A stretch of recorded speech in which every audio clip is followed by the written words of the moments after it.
بسم الله الرحمن الرحيم. ألف لام را، تلك آيات الكتاب المبين. إنا أنزلناه قرآنا عربيا لعلكم تعقلون. نحن نقص عليك أحسن القصص بما أوحينا إليك هذا القرآن وإن كنت من قبله لمن الغافلين. إذ قال يوسف لأبيه يا أبت إني رأيت 11 كوكبا والشمس والقمر رأيتهم لي ساجدين. قال يا بني لا تقصص رؤياك على إخوتك فيكيدوا لك كيدا إن الشيطان للإنسان عدو مبين. وكذلك يجتبيك ربك ويعلمك من تأويل الأحاديث ويتم نعمته عليك وعلى آل يعقوب كما أتمها على أبويك من قبل إبراهيم وإسحاق إن ربك عليم حكيم. لقد كان في يوسف وإخوته آيات للسائلين إذ قالوا ليوسف وأخوه أحب إلى أبينا منا ونحن عصبة إن أبانا لفي ضلال مبين. اقتلوا يوسف أو اطرحوه أرضا يخل لكم وجه أبيكم وتكونوا من بعده قوما صالحين. قال قائل منهم لا تقتلوا يوسف وألقوه في غيابة الجب يلتقطه بعض السيارة إن كنتم فاعلين. قالوا يا أبانا ما لك لا تأمنا على يوسف وإنا له لناصحون. أرسله معنا غدا يرتع ويلعب وإنا له لحافظون. قال إني ليحزنني أن تذهبوا به وأخاف أن يأكله الذئب وأنتم عنه غافلون. قالوا لئن أكله الذئب ونحن عصبة إنا إذا لخاسرون. فلما ذهبوا به وأجمعوا أن يجعلوه في غيابة الجب وأوحينا إليه لتنبئنهم بأمرهم هذا وهم لا يشعرون. وجاءوا أباهم عشاء يبكون. قالوا يا أبانا إنا ذهبنا نستبق وتركنا يوسف عند متاعنا فأكله الذئب وما أنت بمؤمن لنا ولو كنا صادقين. وجاءوا على قميصه بدم كذب قال بل سولت لكم أنفسكم أمرا فصبر جميل والله المستعان على ما تصفون. وجاءت سيارة فأرسلوا واردهم فأدلى دلوه قال يا بشرى هذا غلام وأسروه بضاعة والله عليم بما يعملون. وشروه بثمن بخس دراهم معدودة وكانوا فيه من الزاهدين. وقال الذي اشتراه من مصر لامرأته أكرمي مثواه عسى أن ينفعنا أو نتخذه ولدا وكذلك مكنا ليوسف في الأرض ولنعلمه من تأويل الأحاديث والله غالب على أمره ولكن أكثر الناس لا يعلمون ولما بلغ أشده آتيناه حكما وعلما وكذلك نجزي المحسنين وراودته التي هو في بيتها عن نفسه وغلقت الأبواب وقالت هيت لك قال معاذ الله إنه ربي أحسن مثواي إنه لا يفلح الظالمون ولقد همت به وهم بها لولا أن رأى برهان ربه كذلك لنصرف عنه السوء والفحشاء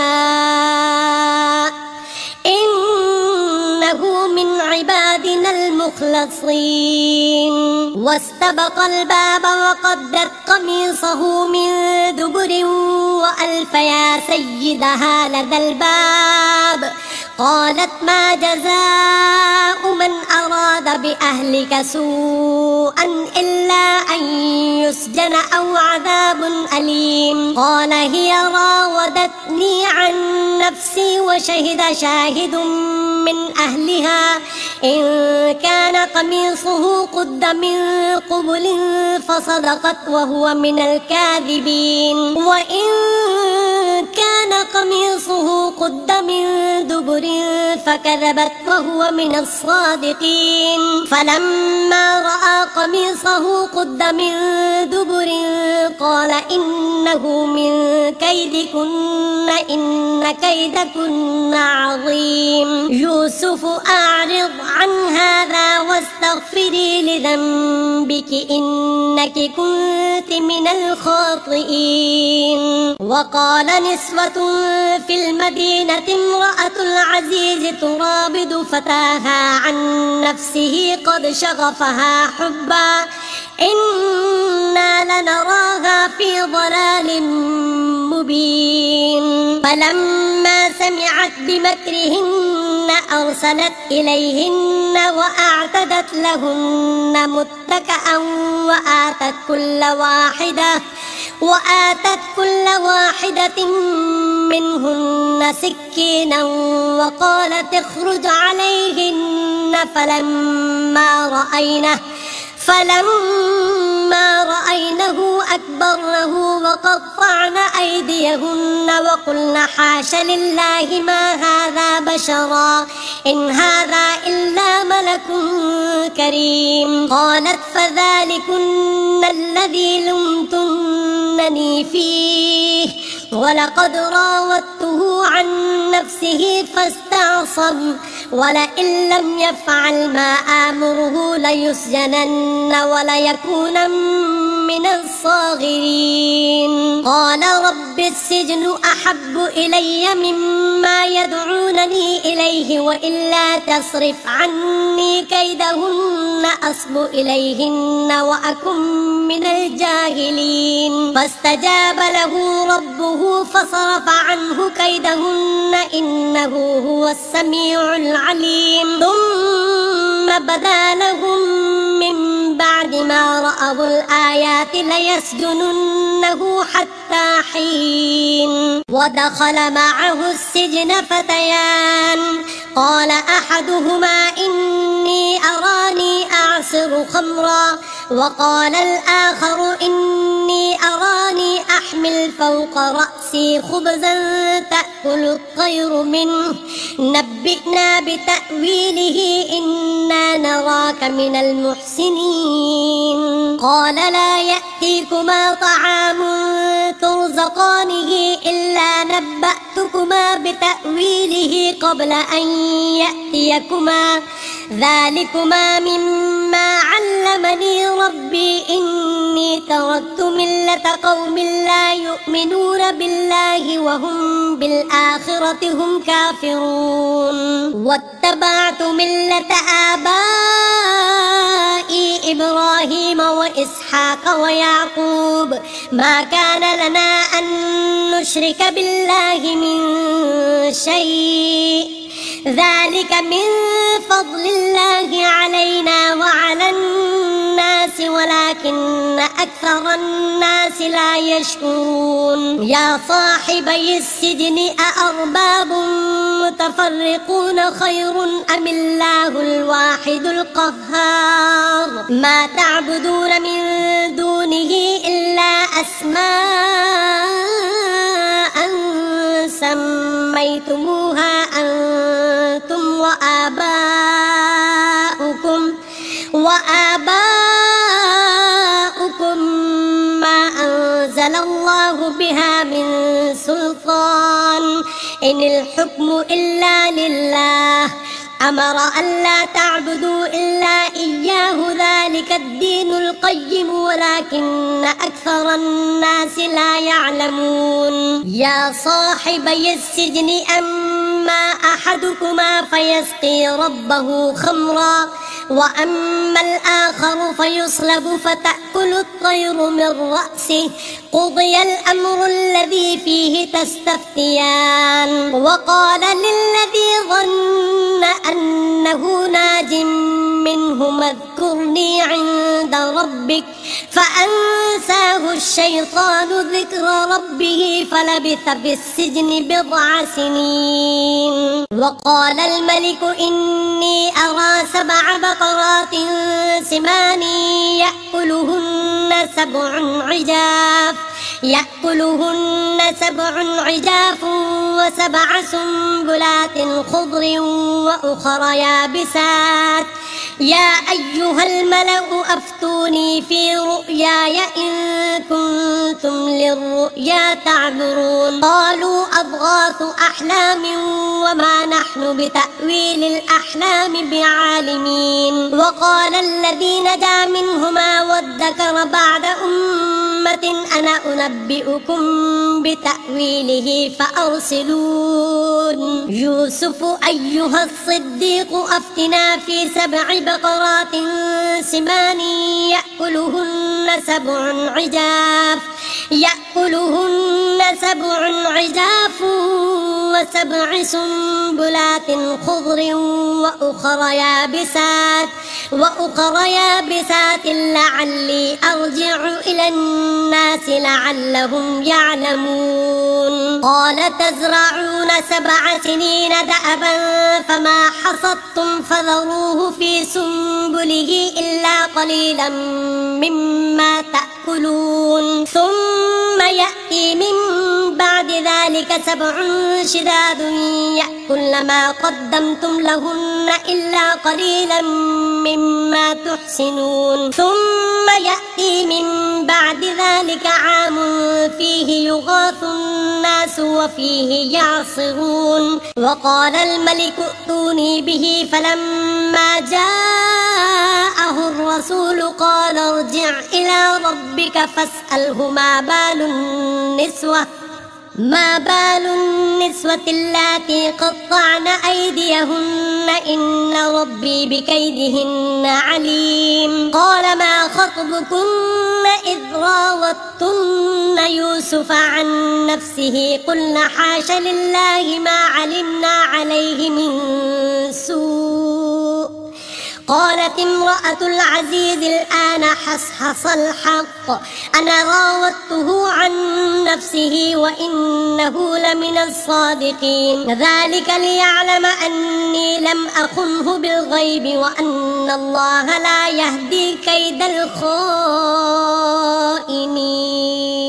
وما أبرئ نفسي إن النفس لأمارة بالسوء إلا ما رحم ربي إن ربي غفور رحيم وقال الملك ائتوني به أستخلصه لنفسي فلما كلمه قال إنك اليوم لدينا مكين أمين قال اجعلني على خزائن خزائن الأرض إني حفيظ عليم وكذلك مكنا ليوسف في الأرض يتبوأ منها حيث يشاء نصيب برحمتنا من نشاء ولا نضيع أجر المحسنين ولأجر الآخرة خير للذين آمنوا وكانوا يتقون وجاء إخوة يوسف فدخلوا عليه فعرفهم وهم له منكرون ولما جهزهم بجهازهم قال ائتوني بأخ لكم من أبيكم ألا ترون أني أوفي الكيل وأنا خير المنزلين فإن لم تأتوني به فلا كيل لكم عندي ولا تقربون قالوا سنراود عنه أباه وإنا لفاعلون وقال لفتيانه اجعلوا بضاعتهم في رحالهم لعلهم يعرفونها إذا انقلبوا إلى أهلهم لعلهم يرجعون فلما رجعوا إلى أبيهم قالوا يا أبانا منع منا الكيل فأرسل معنا أخانا نكتل وإنا له لحافظون قال هل آمنكم عليه إلا كما أمنتكم على أخيه من قبل فالله خير حافظا وهو أرحم الراحمين ولما فتحوا متاعهم وجدوا بضاعتهم ردت إليهم قالوا يا أبانا ما نبغي هذه بضاعتنا ردت إلينا ونمير أهلنا ونحفظ أخانا ونزداد كيل بعير ذلك كيل يسير قال لن أرسله معكم حتى تؤتون موثقا من الله لتأتونني به إلا أن يحاط بكم فلما آتوه موثقهم قال الله على ما نقول وكيل وقال يا بني لا تدخلوا من باب واحد وادخلوا من أبواب متفرقة وما أغني عنكم من الله من شيء إن الحكم إلا لله عليه توكلت وعليه فليتوكل المتوكلون ولما دخلوا من حيث أمرهم أبوهم ما كان يغني عنهم من الله من شيء إلا حاجة في نفس يعقوب قضاها وإنه لذو علم لما علمناه ولكن أكثر الناس لا يعلمون ولما دخلوا على يوسف آوى إليه أخاه قال إني أنا أخوك فلا تبتئس بما كانوا يعملون فلما جهزهم بجهازهم جعل السقاية في رحل أخيه ثم أذن مؤذن أيتها العير إنكم لسارقون قالوا وأقبلوا عليهم ماذا تفقدون قالوا نفقد صواع الملك ولمن جاء به حمل بعير وأنا به زعيم قالوا تالله لقد علمتم ما جئنا لنفسد في الأرض وما كنا سارقين قالوا فما جزاؤه إن كنتم كاذبين قالوا جزاؤه من وجد في رحله فهو جزاؤه كذلك نجزي الظالمين فبدأ بأوعيتهم قبل وعاء أخيه ثم استخرجها من وعاء أخيه كذلك كدنا ليوسف ما كان ليأخذ أخاه في دين الملك إلا أن يشاء الله نرفع درجات من نشاء وفوق كل ذي علم عليم قالوا إن يسرق فقد سرق أخ له من قبل فأسرها يوسف في نفسه ولم يبدها لهم قال أنتم شر مكانا والله أعلم بما تصفون قالوا يا أيها العزيز إن له أبا شيخا كبيرا فخذ أحدنا مكانه إنا نراك من المحسنين قال معاذ الله أن نأخذ إلا من وجدنا متاعنا عنده إنا إذا لظالمون فلما استيئسوا منه خلصوا نجيا قال كبيرهم ألم تعلموا أن أباكم قد أخذ عليكم موثقا من الله ومن قبل ما فرطتم في يوسف فلن أبرح الأرض حتى يأذن لي أبي أو يحكم الله لي وهو خير الحاكمين ارجعوا إلى أبيكم فقولوا يا أبانا إن ابنك سرق وما شهدنا إلا بما علمنا وما كنا للغيب حافظين واسأل القرية التي كنا فيها والعير التي أقبلنا فيها وإنا لصادقون قال بل سولت لكم أنفسكم أمرا فصبر جميل عسى الله أن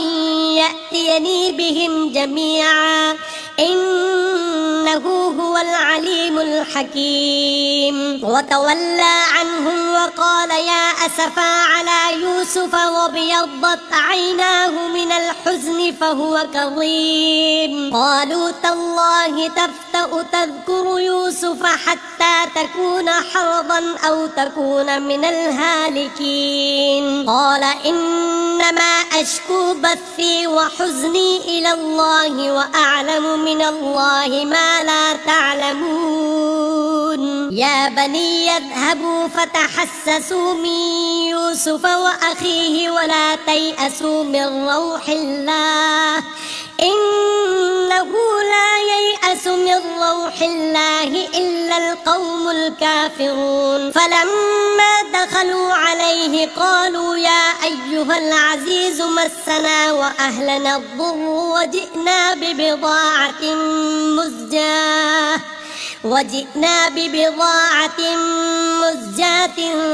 فأوف لنا الكيل وتصدق علينا إن الله يجزي المتصدقين قال هل علمتم ما فعلتم بيوسف وأخيه إذ أنتم جاهلون قالوا أئنك لأنت يوسف قال أنا يوسف وهذا أخي قد من الله علينا إنه من يتق ويصبر فإن الله لا يضيع أجر المحسنين قالوا تالله لقد آثرك الله علينا وإن كنا لخاطئين قال لا تثريب عليكم اليوم يغفر الله لكم وهو أرحم الراحمين اذهبوا بقميصي هذا فألقوه على وجه أبي يأت بصيرا وأتوني بأهلكم أجمعين. ولما فصلت العير قال أبوهم إني لأجد ريح يوسف لولا أن تفندون. قالوا تالله إنك لفي ضلالك القديم. فلما أن جاء البشير ألقاه على وجهه فارتد بصيرا قال ألم أقل لكم إني أعلم من الله ما لا تعلمون. قالوا يا أبانا استغفر لنا ذنوبنا إنا كنا خاطئين. قال سوف أستغفر لكم ربي إنه هو الغفور الرحيم. فلما دخلوا على يوسف آوى إليه أبويه وقال ادخلوا مصر إن شاء الله آمنين. ورفع أبويه على العرش وخروا له سجدا وقال يا أبت هذا تأويل رؤياي من قبل قد جعلها ربي حقا وقد أحسن بي إذ أخرجني من السجن وجاء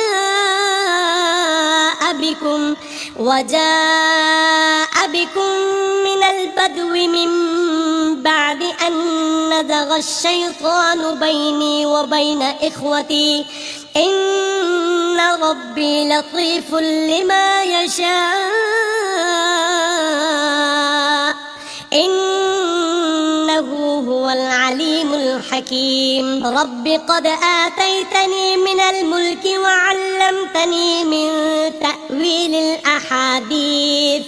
فاطر السماوات والأرض أنت وليي في الدنيا والآخرة توفني مسلما